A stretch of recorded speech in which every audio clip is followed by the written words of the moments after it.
That's where I met Pastor Samar Shukla. प्रभु से मैं आपको बता रहा हूँ कि जब मैं नया नया मेरी शादी हुई तो मैं विश्वास में भी आया था नया नया, तो उसी समय आपको बता रहा हूँ कि मुझे चोर से बड़ा डर लगता है। अब नहीं लगता, पहले बड़ा चोर से डर लगता था। तो हम जब सेवा करते थे करनाल के अंदर, तो वहां पर मैं और मेरी पत्नी, उस समय हमारे बच्चे नहीं हुए थे, तो हम दोनों सो रहे थे। तो उसी समय क्या हो गया कि एक चोर ने दीवार टापी और मैं सो रहा था, और उसने जब दीवार टापी तो मेरी आंख खुल गई। मैंने कहा भाई साहब लगता है चोर आ गया अंदर। तो मैं चुप हो गया। मैंने कहा चलो क्या ले जाएगा, पादरी के घर में क्या मिलेगा उसको। मैंने कहा, और हमारा कमरा जो था रसोई का फ्रिज में, उसमें सिर्फ दूध पड़ा था और कुछ नहीं था। वहां पे एक भिंडी, 2-4 भिंडी पड़ी होगी बस, और कुछ भी नहीं था। मैंने कहा चल यार पादरी के घर में क्या मिलेगा उसको, बेवकूफ कहीं का, पादरी के घर में चोरी करने आ गया। मैं तो उसी समय मैं आराम से सो गया। मैंने कहा छोड़ परे इसको, चोरी करने जो कि एक यहूदी को यीशु मसीह को कबूल करना है। आप इस टेस्टमनी से जरूर बरकत। मेरे साथ एक प्रॉब्लम थी कि मुझ पर कंट्रोल नहीं था, कि मैं जुबान से कुछ अच्छा बोलना चाहता हूं लेकिन गलत हो जाता है। कुछ भी मैं करना चाहता हूं तो मेरी जुबान पर, मेरी सोच पर, मेरी आत्मा पर, मेरी आंखों पर, मेरे हाथ पर कंट्रोल नहीं है। मैं ज्यादातर मैं पाप कर रहा हूं। लेकिन सबको जय मसीह की। मैं वर्शिपर सुखविंदर। मैं जब अपने स्पिरिचुअल फादर अपोस्टल अंकुर यूसुफ नूल्ला जी को मिला था, 2004-05 की बात है, नवंबर में बहुत बीमार था। तब उन्होंने मेरे को बोला था कि जब तू परमेश्वर के लिए गाएगा तब तू लंबा जिएगा। और डॉक्टरों के हाथ खड़े थे, डॉक्टरों ने जवाब दे दिया था। तब मुझे पी लिया था, और मैं परमेश्वर का धन्यवाद करता हूँ कि परमेश्वर के दास ने जो मेरे को वर्ड दिया कि तू लंबा जिएगा जब परमेश्वर के लिए गाएगा। तब तो मैं जी। तो आपको ऋतिक रोशन का तो मालूम है, कितने लोगों ने ऋतिक रोशन की टेस्टमनी सुनी? काफी कम लोगों ने सुना है, बाकी लोगों को नहीं मालूम है ऋतिक रोशन का। या Hrithik Roshan of and testimony pastor understand इनकी पैदाइश इस जगत में आए, जिनके पास बिल्कुल कोई उम्मीद नहीं थी, उन्हें उम्मीद थी। यीशु मसीह में आपकी सलामती हो। आज की वीडियो पूरा एंड तक जरूर देखिए। इस वीडियो में एक ब्लेसफुल टेस्टमनी है जो कि एक यहूदी का यीशु मसीह को कबूल करना है। आप इस टेस्टमनी से जरूर बरकत हासिल करेंगे। आइए हम अपनी वीडियो को शुरू करते हैं। मैं आप सबको एक कहानी सुनाना चाहता हूँ। खुदा ने लोगों को इसलिए बनाया क्योंकि उसको कहानियाँ पसंद है। तो मैं आप सबको अपनी कहानी सुनाऊंगा। मेरा नाम स्टीवन है और मैं एक यहूदी हूँ और न्यूयॉर्क में रहता हूँ। और मुझे ये कहते हुए फक्र महसूस होता है कि मैं फ्लैटबूस में पैदा हुआ हूँ, और जिसके बाद इस्राइल में पैदा होना बेहतरीन चीज़ है। मैं यहूदी और मसीही इंटरसेक्शन दुनिया में पला बड़ा हूँ, क्योंकि मेरे वालिद एक बहुत ऑर्थोडॉक्स फैमिली से थे और मेरी माँ सुसलैंड फैमिली की छठी औलाद थी। जैसा कि आप तस्वर कर सकते हैं कि अगरचे मेरी माँ में कन्वर्ट हो गई थी, लेकिन वो हमेशा दूसरे नंबर पर रही। इसलिए मैं मसीह और यहूदी दुनिया के दरमियान इस इख्तलाफात में बड़ा पड़ा हुआ हूँ। मेरी सारी मजहबी ज़हनियत ये थी कि जब हम सब मर जाएंगे तो हमें पता चल जाएगा कि कौन सही था। पहला करियर म्यूजिक में था। मैं एक जगह पर गया जिसका नाम मैनहट्टन स्कूल ऑफ। एक दिन मेरी एक दोस्त ने मुझे एक डिस्कशन ग्रुप में इनवाइट किया। उसने कहा देखो ये न्यू टेस्टामेंट के बारे में है, नए ऐदनामे के बारे में है। मैं जानती हूँ कि तुम यहूदी हो, लेकिन तुम्हारी एक दिलचस्प इंटरेस्टेड लाइफ हो सकती है। जब मैंने न्यू टेस्टामेंट को खोला तो मैं अपने पास वालों से टकराता रहा, क्योंकि बहुत हैरानकुन बात थी। मुझे उम्मीद नहीं थी कि मुझे इस किताब में कोई यहूदी चीज मिलेगी, लेकिन मुझे मिली। मैं समझता था कि ये उन किताबों जैसी किताब होगी जो मैंने सब में पढ़ते हुए देखा था। इसमें कुछ लतीनी ज़बान में कुछ लिखा हुआ हो, लेकिन इसमें कोई ऐसी चीज नहीं थी। ये मुकम्मल तौर पर यहूदी चीज थी। मुझे याद है जब मैंने वो आयत पढ़ी जिसमें यीशु ने कहा जो चीज मुंह में जाती है वो आदमी को नापाक नहीं करती, मगर जो मुंह से निकलती है वही आदमी को नापाक करती है। क्योंकि बड़े ख्याल, जनाकारियों, हरामकारियों, चोरियों, झूठी गवाहियों दिल से निकलती हैं, यही आदमी को नापाक करती हैं। और मुझे याद है जब मैंने ये पढ़ा, इसने मुझे ये सोचने पर मजबूर कर दिया, बुराई का मसला हवा में नहीं, जो हम में नहीं वो सिस्टम में है, बल्कि बुराई का मसला दिल से आता है।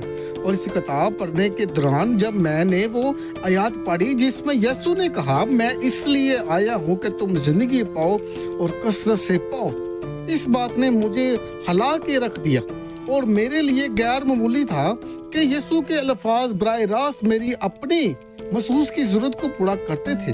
को खोलते हैं तो आप हमारी तुरैत को खोलते हैं जो यहूदी बाइबल है। हर सहीफे पेज पर आपको इस ऐसे लोग मिलेंगे जो जिंदा रिश्तेदारों के तनाज़ों में खुदा के साथ बातचीत करते हैं। इसका मतलब क्या है? जो मैंने खुदा के साथ रिश्ते की बात की थी, यीशु मसीह के वसीला से खुदा के साथ ताल्लुक, ये रिश्ता क्या है? मुझे एक ऐसा लफ्ज इस्तेमाल करना है जो बहुत से लोग जिसे इस्तेमाल करना पसंद नहीं करते, और लफ्ज तजुर्बा, एक्सपीरियंस है। रिश्ते से मेरा यही मतलब है कि जिंदा खुदा के साथ तजुर्बा, एक्सपीरियंस को ताल्लुक को रखना। तो मैं लोगों से पूछूंगा, अब्राहम, इसहाक, याकूब का खुदा कहाँ है? वो खुदा कहाँ है जिसके बारे में हमारे बुजुर्गों ने बताया कि दो तरफा रिश्ता किसका था? क्या आप अपनी जिंदगी में इस दो तरफा ताल्लुकात के हकीकत से बढ़ने की अमकान को बरकरार रखने में दिलचस्प इंटरेस्ट रखते हैं कि जब हमने यीशु मसीह नासरी का सामना किया और उसके बारे में और अलग अंदाज से सोचना शुरू किया, हम सब ने दरियाफ्त किया कि दो तरफा रिश्ता जिससे बहाल हो गया है। यीशु ने अपने बारे में कुछ कहा था, उसने कहा, दरवाजा मैं हूँ। अब बहुत से ऐसे यहूदी लोग यीशु को ऐसे समझते हैं कि जैसे यीशु यहूदी जिंदगी से निकल जाने का दरवाजा हो। मेरे ख्याल में ऐसा कहना गलत है। मेरे लिए यहूदी जिंदगी के साथ ज्यादातर परजोश मकसूलियत का दरवाजा है। अब्राहम, इसहाक, याकूब के खुदा के साथ मुकम्मल परजोश मकसूलियत की थी।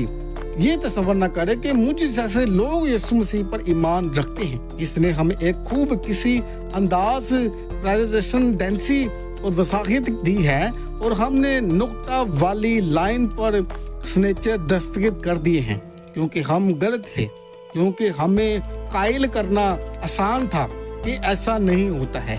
इस मंजरनामा से जो चीज गायब है एनकाउंटर का आंसर है, जवाब है, जिसमें मूसा की जलती हुई झाड़ी थी। अब्राहम के पास खुदा का कलाम था कि अपनी पैदाइश की सरजमीन को छोड़कर उसकी मुल्क में जाओ जो मैं तुम्हें दिखाऊंगा। इस साल के उन अजीम बुजुर्गों और नबियों के खुदा के साथ तजुर्बात एक्सपीरियंस थे, लेकिन वो खुदा की पैरवाई करते रहे क्योंकि वो अपने तजुर्बात एक्सपीरियंस से इनकार नहीं कर सकते थे। हम में से हर एक ने अपनी तनाज़ों में खुदा का इस तरह सामना किया है कि जैसे इससे पहले नहीं किया था। इस तरह हम खुद को झूठे बगैर अंदाज नहीं कर सकते। मैं तब्दीली के तजुर्बात की एक्सपीरियंस की बात कर रहा हूँ, वो हमारी जिंदगियों को आगे बढ़ा सकते हैं। मैं आपसे ये नहीं कह रहा हूँ कि आप में से मेरे तजुर्बे एक्सपीरियंस को अपना एक्सपीरियंस तजुर्बा कहें। मैं आपसे कह रहा हूँ कि खुदा आपको अपना तजुर्बा एक्सपीरियंस देगा कि आपके ताल्लुक के आपके यकीन के लिए काफी होगा। मैं ये चीज इस तरह नहीं समझा सकता हूँ जिस तरह आपको अपना तजुर्बा आपका अपना एक्सपीरियंस समझा सकता है, लेकिन अगर आप इससे मुकाम पर पहुँच चुके हैं कि जहाँ आप ये कह सकते हैं अब ये सच हो गया हो तो होगा, शायद आप चेक कर सकते हैं। लेकिन जब आप तक का सबसे काबिले जिक्र शख्स ये कहता है कि मैं इसलिए आया हूँ कि तुम जिंदगी पाओ और कसरत से पाओ, तो कुछ देर के लिए सोचिए, ने भी यही कहा है और मुझे पता चला कि ये जिंदगी कसरत की जिंदगी है। उस जिंदगी से बहुत अलग है जिसमें खुदावन यीशु मसीह ना हो। मुझ पर नहीं बल्कि उस पर भरोसा कीजिए, उसे चेक कीजिए, अपने आप को चेक कीजिए और खुदा पर ईमान लाइए तो आप बरकत को हासिल करेंगे। Where I met Pastor Samar Shukla. ने प्रभु से कहा कि ये इंसान इतना घमंडी है। चकोगे नहीं, पता ही नहीं चलेगा, और बाइबल करके चको। मसीह के जिंदा और जलाली नाम में आप सभी को सलाम। आज हम पास्टर अंकित सजवान, पास्टर समत एंड पास्टर मोनिका की टेस्टमनी को देखने के आए। मैं उम्मीद करता हूँ कि आप जब ये टेस्टमनी को देखेंगे तो जरूर बड़ी बरकत को हासिल करेगी। अगर आप चैनल पर नए हो तो चैनल को जरूर सब्सक्राइब करें और वीडियो को ज़रूर लाइक करें। इस वीडियो को मुकम्मल तौर पर देखिए एंड तक और आगे भी जरूर शेयर करिए। आइए हम अपनी वीडियो को शुरू करते हैं और वीडियो को ज़रूर देखिए एंड तक।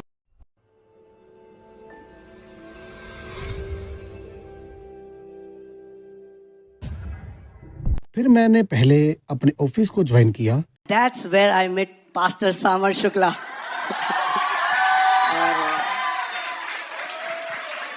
और इससे पहले ऑफिस में पास्टर ने मुझे यीशु के बारे में बताया।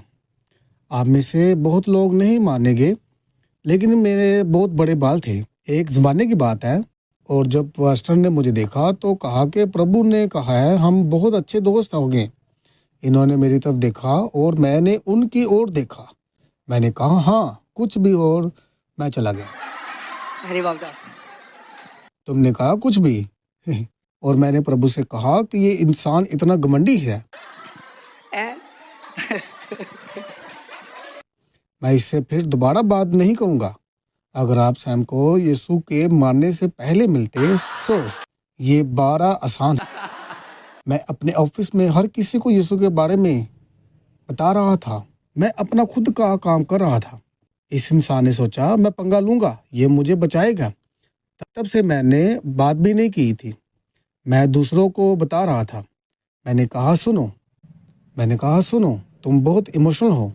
उसने कहा तुम परमेश्वर करते रहते हो। मैंने कहा परमेश्वर ने इंसान को नहीं बनाया, इंसान ने परमेश्वर को बनाया। जब इंसान हर सारी आफतें और मुश्किलें आती हैं, ये सब मैंने ही कहा था। मैंने कहा शर्त रखते हैं कि 1 हफ्ते तक साथ में रहेंगे। हफ्ते के बाद कहेंगे कि खुदा नहीं है। प्रभु ने कहा डील डन करो। मैंने कहा मान लिया, मंजूर है। और आप जानते हैं कि क्या हुआ? ये हुआ। तीसरे दिन अपने दिल को खुला। This happened.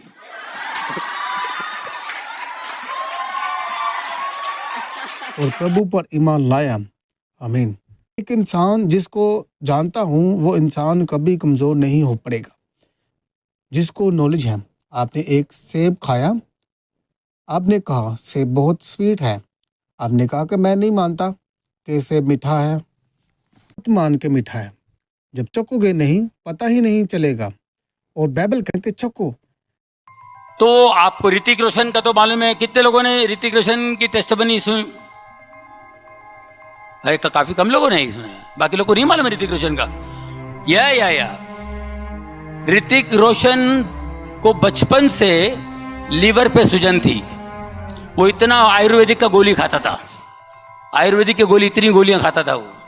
एक बार उसके बाप को कुछ प्रॉब्लम था, राकेश रोशन जी को 2 दिन से टेढ़ा चलता था। ऐसा शूटिंग में 2 दिन से टेढ़ा चल। भाई बोले क्यों टेढ़ा क्यों चल रहा है? बोले पता नहीं यार कुछ गोनी रखा हुआ है। ऐसा था कि 100 किलो की गोनी किसने मेरे पर रख दिया है। 100 किलो की गोनी किसने मेरे पर रख दिया है, ऐसा लगता है। बोला मैं प्रेयर करता हूँ। प्रेयर तो कुछ करेगा? मैंने कुछ नहीं, मैं प्रेयर करता हूँ भाई यार। मेरे मन में आया प्रेयर करो। मैंने प्रेयर किया, थोड़ा चला गया। 8 कदम चल के वापस आया। बोले यार कुछ अच्छा लग रहा है, फिर कर। और फिर किया, सीधा हो गया। वो 2 दिन से ऐसे चल रहा था, सीधा हो गया। अब वो हैरान हो रहा है। उससे ज्यादा हैरान मैं खुद हो रहा हूं। ये कैसा हो गया? मेरे को अजीब लगता है। मेरे को भी कुछ समझ में नहीं आया। तो एनीवे फिर कहो ना प्यारे पिक्चर रिलीज हुई थी ऋतिक रोशन की फर्स्ट फिल्म कहो। मैंने भी काम किया उसमें। उसके रिलीज के 1 हफ्ते बाद हम लोग नासिक गए थे। नासिक को फंक्शन अटेंड करने के लिए। ये स्टार बन गया ऋतिक रोशन।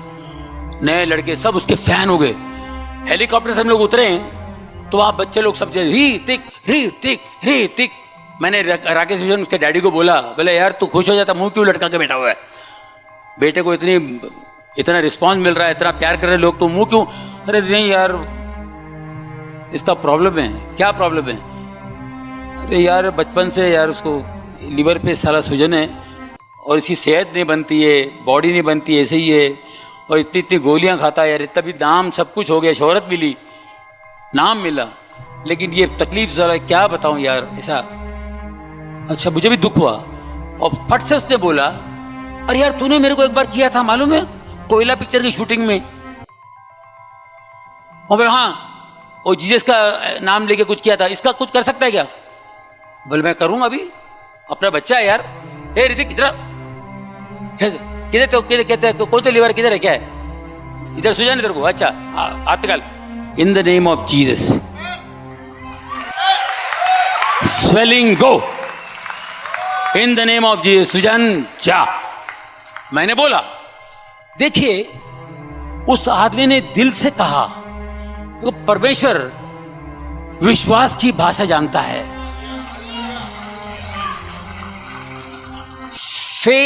फेथ लैंग्वेज जानते हैं, फेक लैंग्वेज नहीं, फेथ लैंग्वेज। राकेश रोशन का विश्वास था, यार तू मेरे वो इसका गुस्सा हो सकता है कि तूने मेरे लिए किया था इसका। मैंने बोला हाँ क्यों नहीं, मेरा कहना विश्वास काम कर रहा है, ऊपर से पवित्र आत्मा काम करता है, और मेरा हाथ लगाना टोटल। देखिए विश्वास धड़क। वो दिन और आज के दिन उसने कोई गोली नहीं खाई। खुदा की बंदा जोनी ने बताया कि ऋतिक रोशन को बचपन से लीवर में सोजस थी, स्वेलिन थी और बहुत सी गोलियां खाता था, लेकिन जो हीलिंग जब वो नहीं मिली थी। जोनी जी ने बताया कि एक दिन जब वो ऋतिक रोशन के बाप को भी जब वो मसला था, उनको भी जब प्रॉब्लम था, और हम फिल्म की शूटिंग पर थे, तो उन्हें जब वो ठीक से, मैंने देखा कि वो ठीक से चल नहीं रहे थे। जोनी जी ने रोशन से पूछा कहा से क्या हुआ है। इन्होंने कहा कि पता नहीं क्या हुआ है, ऐसा लगता है कि किसी ने जो मेरे ऊपर जब वो 100 किलो को जब गोलियों को वजन जो जब वो रखा हुआ है। धोनी जी ने कहा कि अच्छा मैं प्रेयर करता हूँ। इन्होंने कहा कि नहीं क्या कर रहा है। इन्होंने कहा कि बस मैं प्रेयर कर रहा हूँ, कुछ नहीं होता, मैं प्रेयर कर रहा हूँ, प्रेयर करता हूँ तो तुम ठीक हो जाओगे।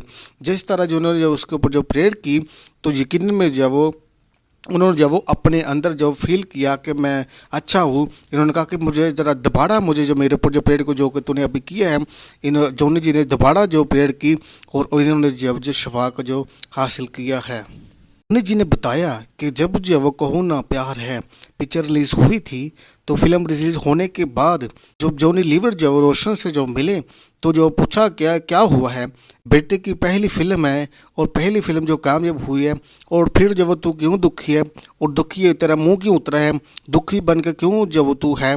बेटे की पहली फिल्म और पहली फिल्म जो कामयाब हुई है, सक्सेसफुल हुई है, और तू जो तुझे जब वो खुश होना चाहिए और तू जब वो दुख क्यों है।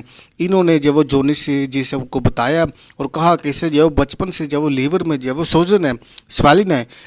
इन्होंने कहा कि यार उस वक्त जब वो मेरे लिए भी जो तूने जो प्रेयर की थी, तो मैं जो ठीक हो गया था, मेरे बेटे के लिए भी जो प्रेयर तो कर। इन्होंने कहा कि मैं ज़रूर जब वो प्रेयर करूँगा, आखिर वो बच्चा है हमारा, मैं ज़रूर जब उसके लिए जब प्रेयर करूँगा।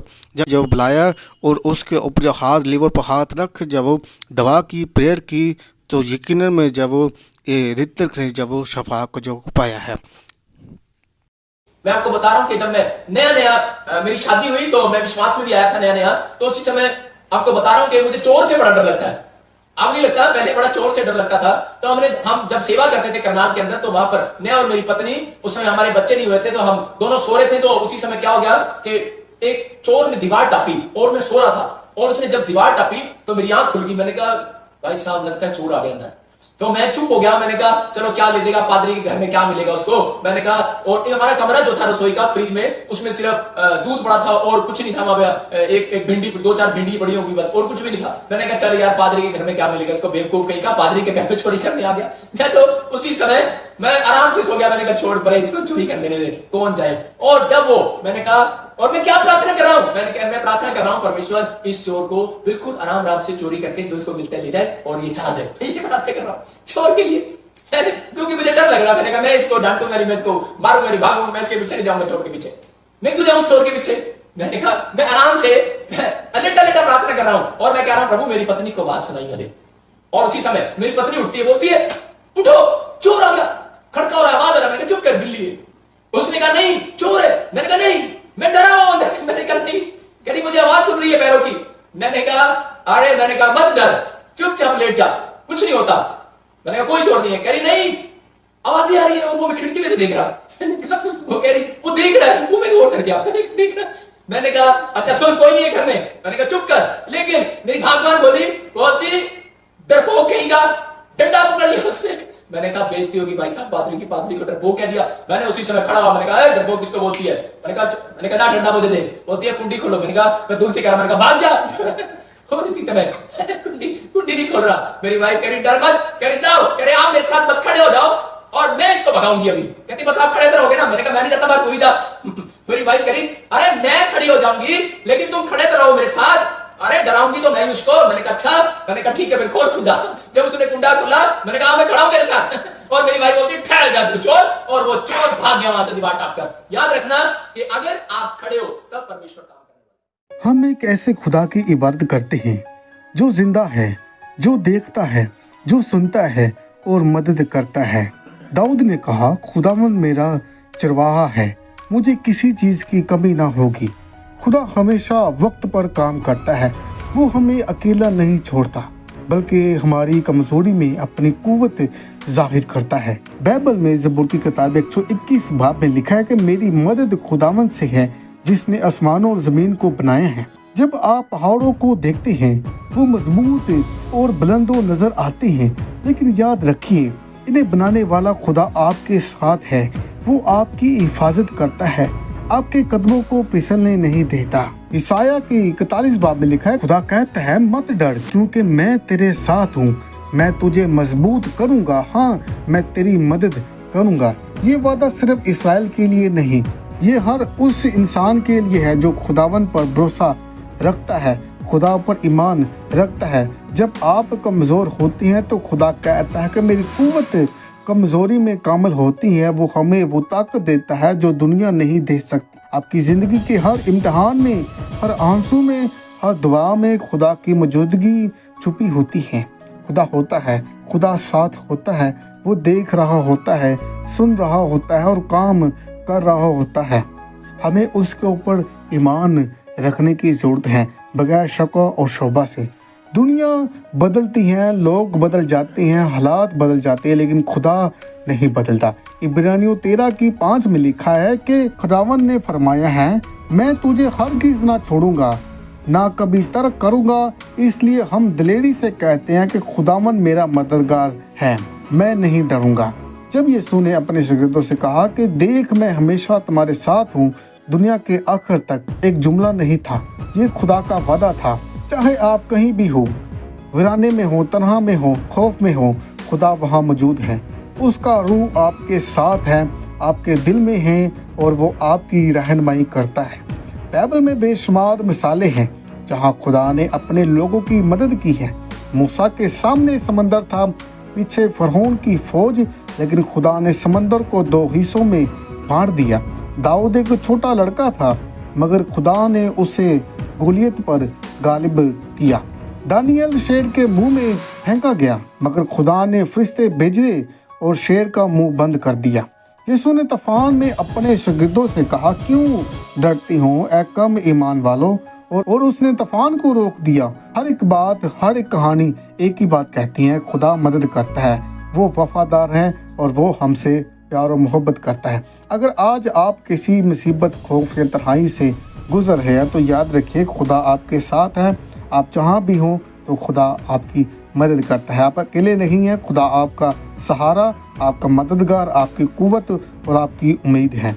वो आपके लिए लड़ रहा है और वो आपके हमेशा आपके साथ है, चाहिए आप देख ना सके। ऑफ एंड टेस्टिमनी पास्टर अंडर्स माल। इनकी पैदाइश 19 जुलाई 1950 को पाकिस्तान के सूबा पंजाब लाहौर में हुई। इनके वालिद का नाम कैलब माल था और इनकी वालिदा का नाम एस्तर माल था। अगर हम इनकी एजुकेशन की बात करते हैं तो इन्होंने पंजाब यूनिवर्सिटी लाहौर से मास्टर ऑफ इकोनॉमिक्स की डिग्री हासिल की। और अब हम इनके गाने की बात करते हैं तो ये बचपन से ही गाते आ रहे हैं। इन्होंने 9th क्लास से ही रेडियो पाकिस्तान से गाना शुरू कर दिया था। ये पहले दुनियावी गाने गाते थे। ये कहते हैं कि मैंने पूरी तरह मसीह को कबूल नहीं किया था। कहते हैं कि इनकी गीत की पहली केस्ट 1974 में आई और फिर ये यूएसए चले गए, काफी अरसा वहाँ गुजारे। इन्होंने बताया कि मैं एक बार अमेरिका के चर्च गीत गा रहा था तो मुझे एक बहन मिली तो कहती हैं कि अपने मुल्क पाकिस्तान में खुदावन की खिदमत करो, वहाँ तुम्हारी जरूरत है। इन्होंने बताया कि मैंने उनकी बात पर तवज्जो न की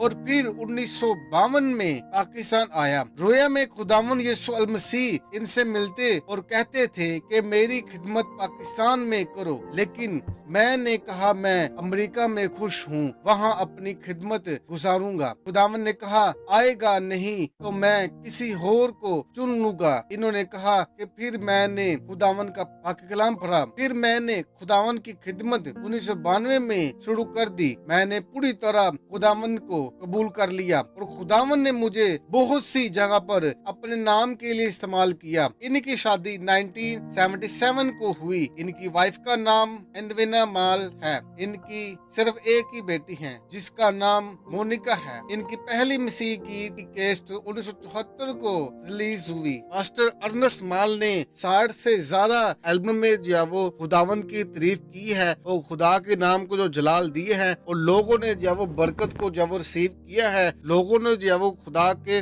नाम को जो है वो खुदा की तारीफ को सुनकर बरकत को जो है वो यकीनन में जो है वो रिसीव किया है। खुदा ने इनको जब बहुत से मुल्क में जब वो इस्तेमाल किया और इन्होंने जब खुदा की मर्जी को जब वो आगे रखा है, ना कि अपनी मर्जी को इन्होंने आगे रखा है। और आज भी चर्चिज में जब वो बड़ी इबादतों में जब वो और घरों में जब वो इनके गीत जो वो बहुत जो पसंद किए जाती है और गाए जाती है। यकीनन में ये बात जब वो सच है कि इनके जब वो गाए हुए जितने भी गीत है, चाहे वो जबूर हो या गीत हो, इनके जबूर और गीतों में जब वो आज भी हमें जब उतनी ही बरकत जब वो देखने को मिलती है। मैं जब भी जब सुनता हूँ बरकत से जब वो मालामाल हो जाता हूँ, बरकत को रिसीव करता हूँ और खुदा जो है वो इनके साथ था और खुदा ने इनको बड़ी जब कसरत से जब पूरी दुनिया में इस्तेमाल किया और खुदा के नाम को जब वो जलाल मिलता रहा। मैं यकीन करता हूँ कि आपने भी जब वो इनकी जब वो टेस्टमनी से इनकी जिंदगी में जब खुदा ने जब किस तरह जब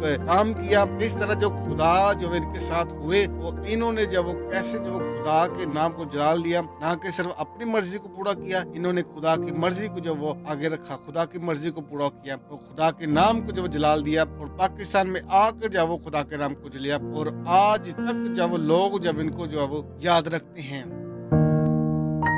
और 2 रात पहले I met a very special man मैं एक ऐसे बहुत ही विशेष व्यक्ति से मिला and his dear wife, और उनकी पत्नी से मिला and I understand he is here tonight, और मुझे पता चला है कि वो यहाँ पर हैं and I very much would like him to come on the platform, please. और मैं चाहूंगा कि मेहरबानी करके ये व्यक्ति जो है वो मंच पर आ जाएं।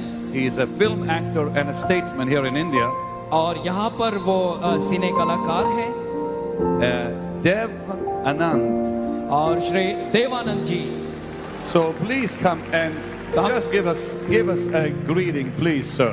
और मेहरबानी करके आप यहाँ मंच पर आएं।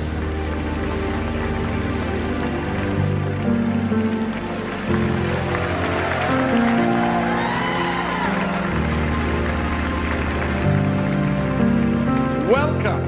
स्वागत है। Thank you very much. I hardly go to any shows, but when I got to know that Mr. Benny Hinn is going to be in town, I was not only excited, I looked forward for days and days to go and meet him. और मैं आमतौर पर किसी ऐसी सभाओं में जाता नहीं, लेकिन जब मुझे पता पड़ा कि बेनी हिन इस शहर में आने वाले हैं, मैं कई दिनों से इंतजार कर रहा था इस दिन का। And I got into my car and I drove from Juhu to Kul Kriplani's place, about an hour and a half drive, and I waited for 2.5 hours to come and be there.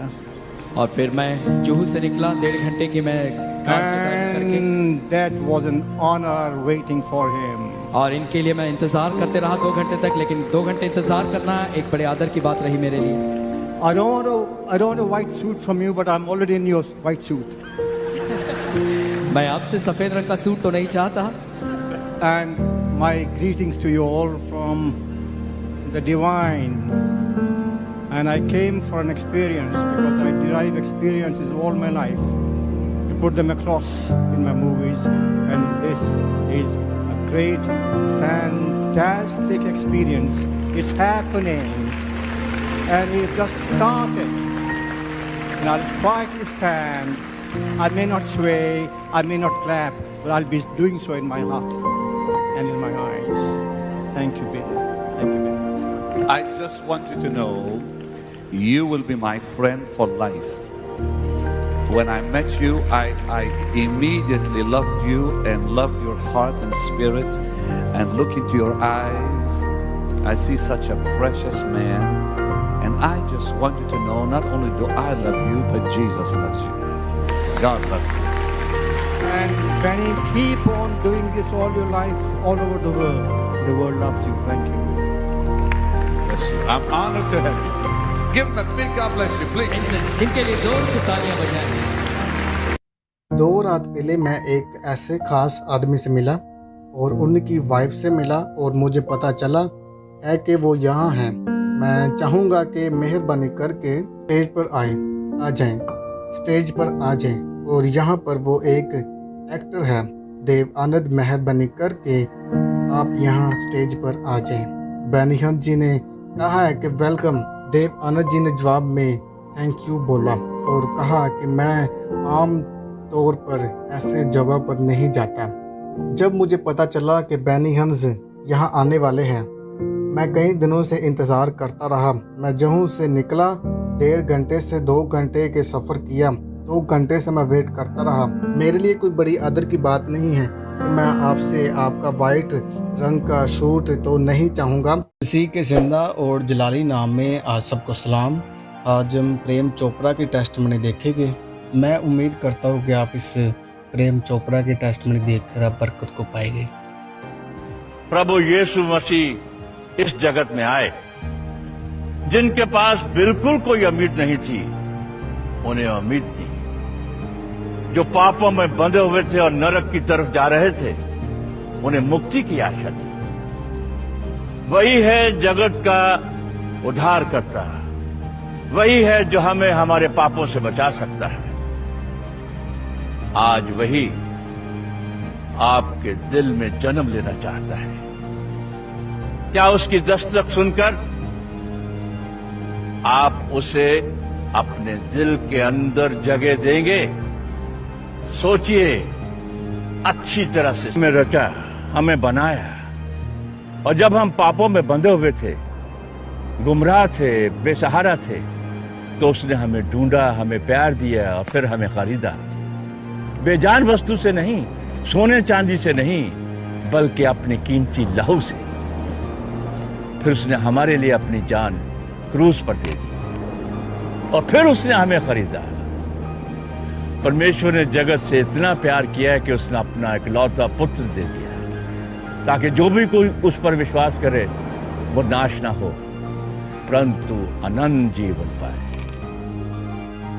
Prem Chopra Hindi और पंजाबी फिल्मों में एक Indian actor थे। इन्होंने 60 साल से ज़ायद अरसे तक 380 फिल्मों में काम किया।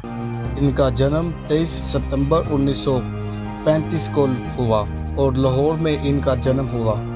प्रेम चोपड़ा के 3 बच्चे हैं, प्रेरणा चोपड़ा, पुनीता चोपड़ा और रखिता चोपड़ा है। मैं उम्मीद करता हूँ कि आपने इनकी प्रेम चोपड़ा की टेस्टमनी को सुना और ज़रूर बरकत को पाया है। मसीह की जिंदा और जलाली नाम में आप सबको सलाम। आज हम देखेंगे कि बॉलीवुड के एक और एक्टर की गवाही के बारे में, जिनके नाम है गोविंदा अरोम औजला।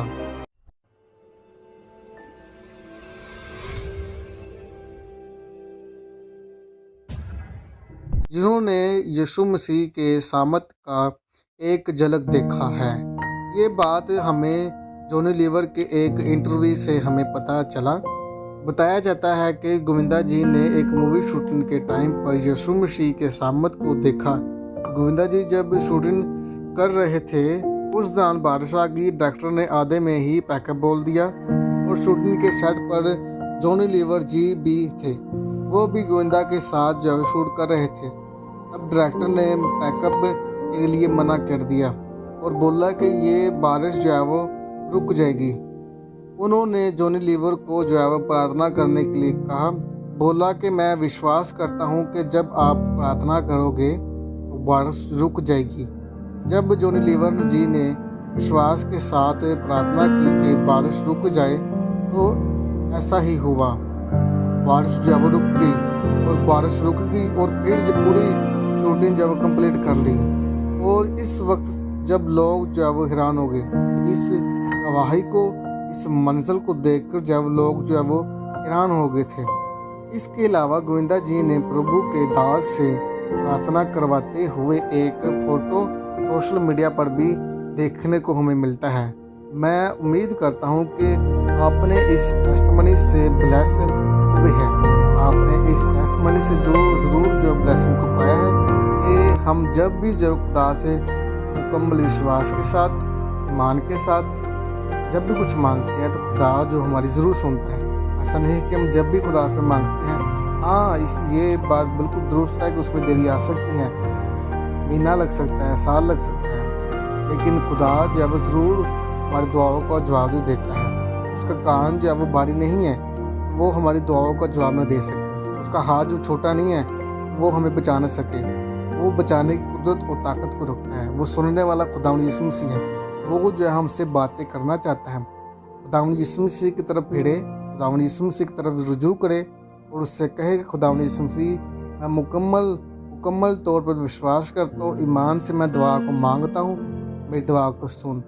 यकीनन जो है खुदावंद यीशु मसीह आपको दुआ को सुनेगा और आपको सरफराजी, बहाली और फतह भी जो आपको मिले। खुदावंद यीशु मसीह आप सबको इस टेस्टमनी से ब्लेस करे।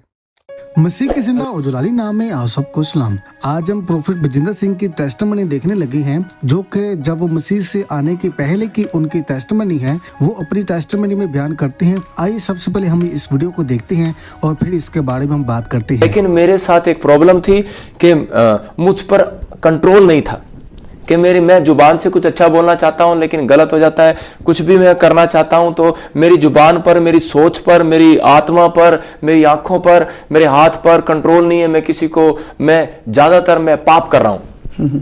लेकिन उसी समय एक रात मुझे बड़ा एक गहरा सपना आया कि आज से कुछ दिन बाद तू मर जाएगा, और मैं बड़ा टूट गया। मैंने कहा शायद मैं मरने वाला हूं। लेकिन उसी समय मैंने बहुत सारे जगह जगह जाकर अपने हाथ दिखाए, बहुत कुछ किया, मैंने बहुत कुछ कराया, लेकिन वो मुझे शांति नहीं मिली। लेकिन वो मेरे सामने से मेन बात ये थी कि जब मैंने गोली मारी, जेल में चला गया, तो उसके बाद मेरे साथ क्या हुआ कि मैं जेल के अंदर एक लाइब्रेरी थी, मेरे याद आ रहा है, एक लाइब्रेरी थी, और उस लाइब्रेरी में हर एक धर्मशास्त्र की पुस्तक मिलती थी। तो मैंने देखा कि मेरे डैडी राधा स्वामी को मानते थे, मेरे डैडी हर एक धर्म को मानते थे, तो मैं भी। तो मैंने एक एक किताब उठाकर, मैंने कहा, वो रोज रात को मेरे सामने आती थी। तो वो रोज रात को मेरे सामने जब वो औरत आती थी, वो आदमी आता था, उसके चेहरा बड़ा भयानक था, तो मैं डर जाता था उससे। और मैं उसी समय मैंने एक किताब उठाई, मैंने हर एक धर्म की एक बार किताब उठाई, लेकिन वो मेरे सामने से नहीं जा रही है। मैं बड़ा शॉर्ट हो गया। मैंने कहा शायद कोई भगवान मेरी प्रार्थना को नहीं सुन रहा है, लेकिन मैं अपने आप को गिल्टी फील कर रहा था कि शायद मेरी अब कोई सुनने वाला नहीं है, मैं आज सुसाइड कर लूंगा। लेकिन उसी समय मुझे एक व्यक्ति ने एक बाइबल दिया, और वो चोरी के केस में अंदर आया हुआ था। उसने मुझे जब बाइबल दिया, मैंने उसी समय मैंने कहा कि इसको क्या पढ़ना, सारी किताबें मैंने पढ़ के देख लिया है। लेकिन उसी समय जैसे ही उसने मुझे ये दिया, तो उसी समय मैंने जब वचन खोला तो उसमें लिखा, सत्य, मार्ग और जीवन मैं ही हूं। मैं उसको सोच नहीं पा रहा, समझ नहीं पा रहा, लेकिन मेरे सामने खुल रहा है। लेकिन उसी समय मुझे अखबार में मालूम पड़ा था कि मेरी हरकतों की वजह से, मेरे पाप की वजह से, मेरे ज़्यादा दुख देने की वजह से मेरे माँ बाप ने मुझे बेदखल कर दिया। तो मुझे बड़ा शॉक लगा। मैंने कहा मेरे माँ बाप ने मुझे बेदखल कर दिया, अब तो मैं ज़िंदगी में जीने का कोई इरादा मेरा बिल्कुल नहीं है। मैंने उस दिन सोच लिया पक्का, मैंने एक से प्लान किया अंदर ही कि मैं सुसाइड करूंगा, और मैंने फिनाइल की गोलियां लेकर चाय में मिलवाकर मैं पीना चाहता था। वो सिर्फ 5 मिनट की बात थी कि 5 मिनट में मैंने फिर से एक बाइबल को ऐसे करके ऐसे खोला, तो उसी समय मेरे सामने क्या आया, मैंने खोलते ही देखा कि मेरे सामने एक कलाम आया, और उस कलाम में क्या लिखा है, मेरे सामने वचन आया कि आसमान के खुदा का वचन क्या कह रहा है। वो कह रहा है कि तेरे माता पिता ने तुझे छोड़ दिया, लेकिन मैं तुझे कभी ना छोड़ूंगा, ना धोखा दूंगा। तो जैसा कि आपने अभी प्रोफेट बजिंदर सिंह की टेस्टमनी को देखा कि उन्होंने बताया कि कैसे वो किस कदर मसीह में आए, वो किस तरह गुनाह में थे। वो हर एक चीज़ को अच्छा तो करना चाहते थे, लेकिन वो हमेशा बुरा ही करते थे। वो इस बात को सोचते तो थे कि मैं अच्छे काम को करूं, मैं बुरे कामों को छोड़ दूं, लेकिन उनसे ये काम छूटे ना जा रहे थे। प्रोफेट बजिंदर सिंह ने बताया कि इन्होंने बहुत सी मजहबी किताबों को पढ़ा। जैसा कि प्रोफेट बजिंदर सिंह ने बताया कि मैंने जब कलाम मुक़द्दस में से पढ़ा कि राह, हक और ज़िंदगी तो मैं हूँ, तो हमेशा की ज़िंदगी मैं हूँ, तो उन्होंने यीशु मसीह पर जो ईमान लाए। प्रोफेट बजिंदर सिंह के वालिदैन और उनके घर वालों ने इन्हें बेदखल जब कर दिया, इन्हें घर से निकाल दिया, तो ये इस बात से बड़ा मायूस हुए और इन्होंने अपने आप को मारना चाहा। कलाम मुक़द्दस की आयत आती हैं कि तुम्हारे माँ बाप और तुम्हारे हर कोई तुम्हें छोड़ देगा, लेकिन मैं तुम्हें कभी यतीम ना छोड़ूंगा, मैं हमेशा तुम्हारे साथ रहूँगा। यकीनन में अजीज़ों, खुदावंद यीशु मसीह हमारे साथ होते हैं। वो हमें जो वो हमारी मदद करते हैं, वो हमें जो वो कभी तनहा नहीं छोड़ते हैं। यकीनन में अजीज़ों, हम जहाँ कहीं भी जाए तो खुदावंद यीशु मसीह हमारी मदद करते हैं, वो हमारे साथ होते हैं। उसने कहा कि मैं तुम्हें कभी यतीम ना छोड़ूंगा, मैं तुम्हें कभी जो तनहा ना छोड़ूंगा, मैं कभी जो तुम्हें जाओ तनहा ना छोड़ूंगा। कलाम मुक़द्दस में लिखा है कि चाहे मौत की वादियों से भी मेरा गुजरो तो मैं किसी बला से डरने का नहीं। हमें जो वो डरने की ज़रूरत नहीं है, हमें खौफ ज़्यादा होने की ज़रूरत नहीं है, क्योंकि ज़िंदा जलाली खुदावंद यीशु मसीह हमारे साथ हैं। खुदावंद यीशु मसीह आप सबको बहुत ज़्यादा बरकत दे, आपके साथ हो। अगर आप चैनल पर सबको जय मसीह की। मैं वर्शिपर सुखविंदर। मैं जब अपने स्पिरिचुअल फादर अपोस्टल अंकुर यूसुफनुल्लाह जी को मिला था, 2004-05 की बात है, नवंबर में बहुत बीमार था। तब उन्होंने मेरे को बोला था कि जब तू परमेश्वर के लिए गाएगा तब तू लंबा जिएगा, और डॉक्टरों के हाथ खड़े थे, डॉक्टरों ने जवाब दे दिया था। तब मुझे पी लिया था, और मैं परमेश्वर का धन्यवाद करता हूँ कि परमेश्वर के दास ने जो मेरे को वर्ड दिया कि तू लंबा जिएगा जब परमेश्वर के लिए गाएगा। तब का मैं जी रहा हूँ, 20 साल हो गए हैं मैं उनके साथ काम कर रहा हूँ, परमेश्वर के दास। और मैं क्रिश्चियन हूँ शुरू से। दुनिया के मतलब 90% जो पास्टर हैं मुझे जानते हैं, मैं उनको जानता हूँ। इतना कोई धर्मी, इतना कोई वफादार नहीं मिला था मुझे जिनके साथ मैं मिल के काम कर सकता। Praise the Lord. और मैं सबसे बड़ा गिफ्ट जो मेरे को 2024 जो क्रिसमस का गिफ्ट मेरे को मेरे स्पिरिचुअल फादर ने दिया, वो ये घर है। मैं पूरा आपको घर अपना विजिट करवाता हूँ। Praise the Lord. आइए।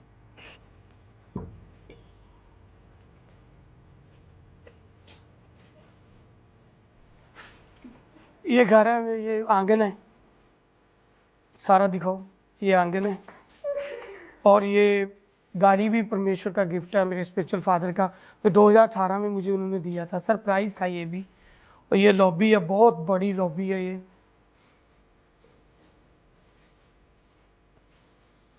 और अंदर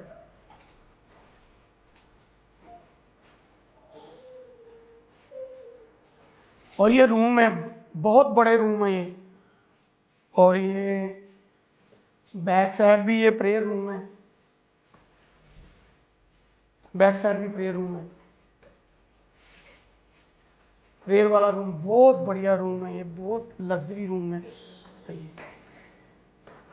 और इधर भी ये सामने रूम है, सामने रूम है ये। और ये डक्टिंग है, ओपन एरिया है, ये बहुत बड़ा है। ये भी रूम है, बेडरूम है ये। बेडरूम के साथ ये वाला वॉशरूम अटैच, बहुत ही सुंदर। ये भी, और वो वाला किचन है। मसीह यीशु के जिंदा और जलाली नाम में आप सबकी सलामती हो। हमने अभी वर्शिपर सुखविंदर की ब्लेसिंग वाली टेस्टमनी सुनी। हमने ज़रूर इस बरकत को हासिल किया है। इन्होंने अपनी गवाही बयान करते हुए कि जब मैं अपोस्टल अंकुर नूरुल्लाह जी से मिला, ये 2004 को अपोस्टल से जब मिले, वर्शिपर सुखविंदर बहुत बीमार थे, इन्हें पीलिया हो गया था। परमेश्वर के दास ने कहा कि परमेश्वर के लिए गाओ, परमेश्वर के लिए जब तू गाएगा तो तू लंबा जिएगा। और कहा कि डॉक्टर ने भी जब हाथ खड़े कर दिए थे, यीशु मसीह ने इसे जब शफा को दी। और यकीनन में हमने जो अब वीडियो को देखा, वर्शिपर सुखविंदर जी को अंकुर नूरुल्लाह जी ने एक बहुत बड़ा गिफ्ट एक शानदार क्रिसमस के मौके पर एक गिफ्ट दिया।